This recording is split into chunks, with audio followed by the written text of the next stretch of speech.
Oh my god. Diamond Princess නේද මේ? Oh my god. Diamond Princess නේද මේ?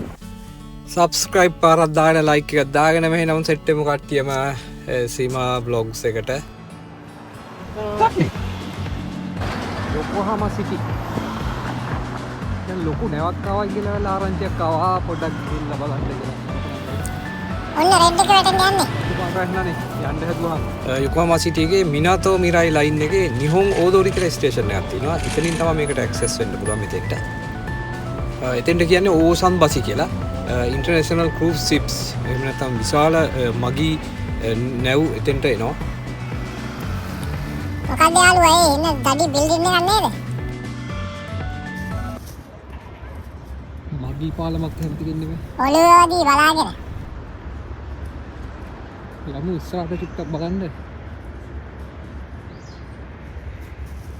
මොකක්ද අර පේනවනේ මේ බිල්ඩිමක් කියලාද හිතන්නේ? මොන බිල්ඩිමක්ද මේ එන්න දඩි නැවක් මේ? අපෝ යාළුවෝ අපේ ස්පේස් ෂිප් එක ඔයිට වඩා ලොකුයි. මේ පොඩි නැව් එහෙම තියෙන නවත්තලා මේ පැසෙන්ජර් බෝට්ස් නේ ඒවා. මේ මෙතන ලියලා තියෙන්නේ මේ සුයිජෝ ටැක්සි ජෝසෙන්ජෝ කියලා. ඒ කියන්නේ එකක් මේ 700යි කියන්නේ එක යානාවක් ඒ කියන්නේ එක බෝට්ටුවක් 700යි 5 දිනක් නගින්න පුළුවන් කියලා දාලා තියෙන්නේ ඒක.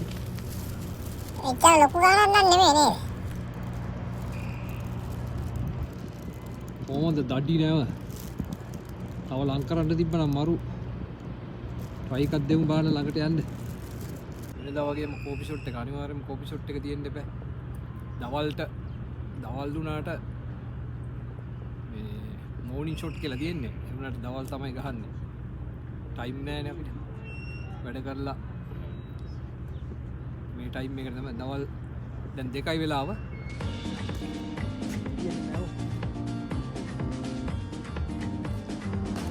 ඉතින් අර මේ තඩි නැව බලමු අපි මොකද්ද කියලා ඒ නැව. ඒකේ නම මොකද්ද කියලා. මේ බලන්න ලස්සන. යොකෝහාමා වල වරායක්. අර ඈතින් පේන අර අන්න පාලම්.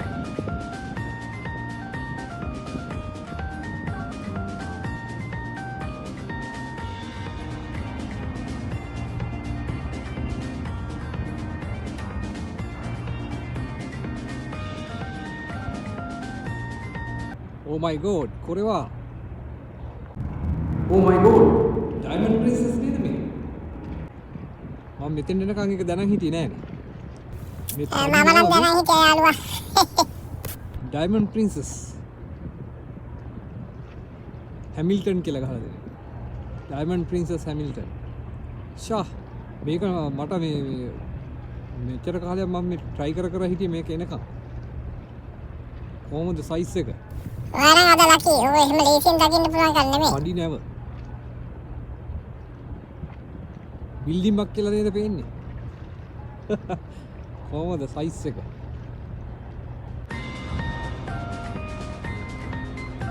කේකයි සෙන් කියලා ගහලා තියෙන මේක ඒක රීඩින් මේ කන්ජි වල රීඩ් කරන්නේ කේකයි සෙන් කියලා. තව කේකයි සෙන් කියලා කියන්නේ මේ කන්ජිය. මේවා මේ ඇලර්ට් එකේ ඉන්නේ කොයි වෙලාවෙ සෝදිසි මෙහෙම වලට යනවනේ මේවා නේ. අපි නම් හැමතිස්සෙම ඇලර්ට් එකේ. බෝට්ටු. අර තනිකරම රතු ගඩොලින් හදපු මේ බිල්ඩිම මට අද ටයිම් මදි. මම වෙන දවසක මේ රෙඩ් බික් එක ගැන පොඩ්ඩක් විස්තරයක් දෙන්නම්. දැනට මතක තියාගත්තා නම් හරි මේ නැව් තටාකේ ළඟම තමයි මෙන්න මේ රතු පාට බිල්ඩිමක් තියෙන්නේ මේ. මෙතෙන්ට යන්න අවස්ථාවක් ලැබුණොත් මම මේක ගැන පැහැදිලි කිරීමක් කරනවා. ඊළඟ වතාවේ අනිවාර්යෙන් යයි යාළුවා.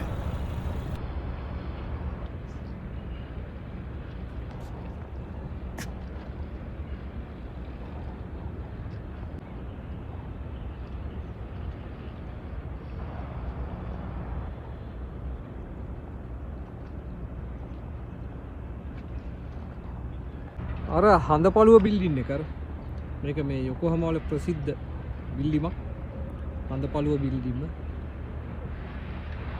ඊට එහා පැත්තෙන් අර කතුරුවන්චිල්ලාව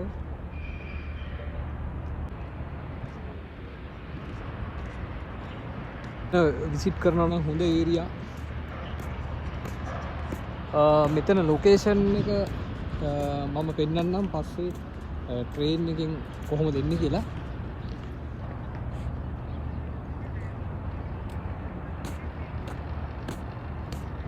මේ මෙතෙන්ට නම් අනිවාර්යයෙන් යන්න ඕනේ මේ ඕනම කෙනෙක් යන්න ඕනේ මේ විසිට් කරන අය අනිවාර්යෙන්ම යන තැනක් තමයි මේ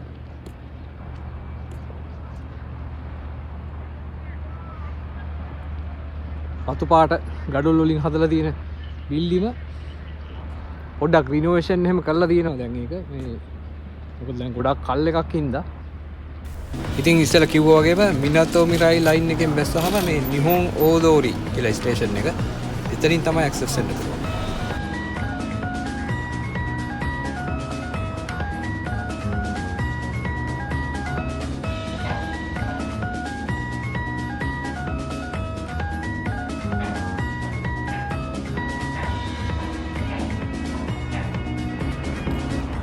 අම්මෝ මේක දැක ගන්න ලැබිච්ච එක කොහොමද කොතරම් ලකීද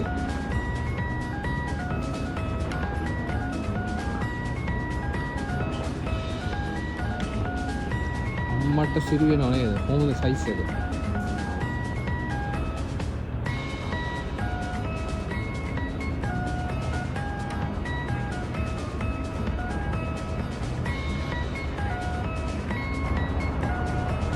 අර ජීවිත ආරක්ෂා බෝට් එකක් එහෙම තියෙන අර පැත්තෙන් වගේ එලිලා තියෙන අර පොඩි බෝට් එක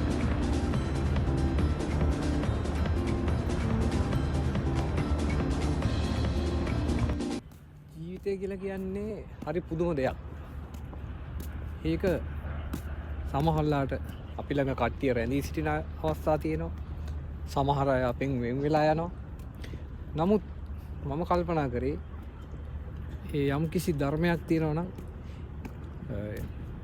තනියෙන් වුණත් ජීවත් වෙන්න පුළුවන් ඒකට මනස නිදහස් වෙන්න ඕනේ ඒ වගේම අරයා මෙයා අනිවාර්යයෙන්ම කරන්න ඕනි කියලා අනිවාර්යයෙන්ම එයාගොල්ලන්ගේ වගකීම කියලා එහෙම දෙයක් මේ ලෝකේ නැහැ තනියම තමාගේ ජීවිතය මේ මම වතසින් කවුද තමාගේ ජීවිතයට තමාම තනියම මුහුණ දෙන්න ඕනේ ඉපදෙන්නෙත් තනියම මිය යන්නෙත් තනියම ඒ නිසා කවුරුවත් කාටවත් මොකුත් කියන්න එක අවශ්‍යතාවයක් නැහැ මේ ඉතින් මේ වගේ තැනකට ආපුවම මේ ජීවිතේ නිදහස තේරෙනවා ඒ කියන්නේ ජීවිතය විඳිනවා කියන එකයි ජීවිතේ නිදහස් කියනවා කියන එකයි තව ඒක වෙනම කාරණා දෙකක් කියලා මට හිතෙන්නේ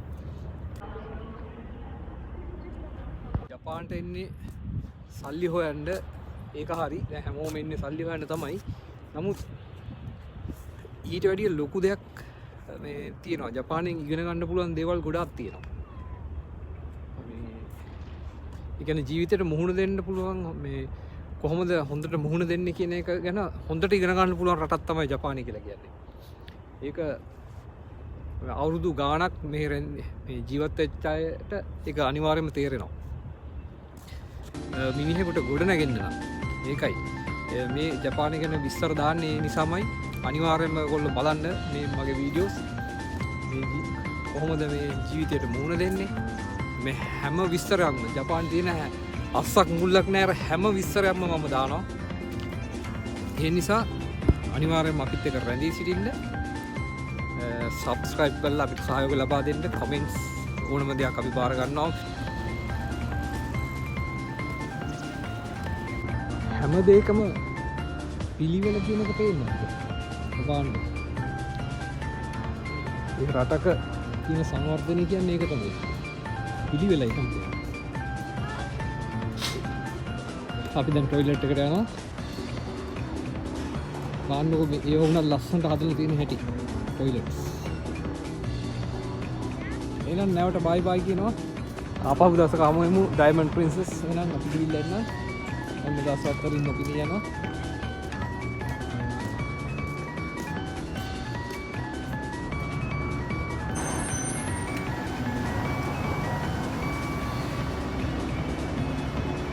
ඉන්න ජපන් බස් එකක් කොහොමද ලස්සන.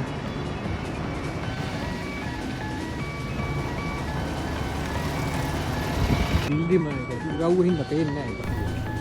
එහෙනම් අපිටත් යන්න වෙලාව හරි අපිත් ගිහින් එන්න යාළුවෝ.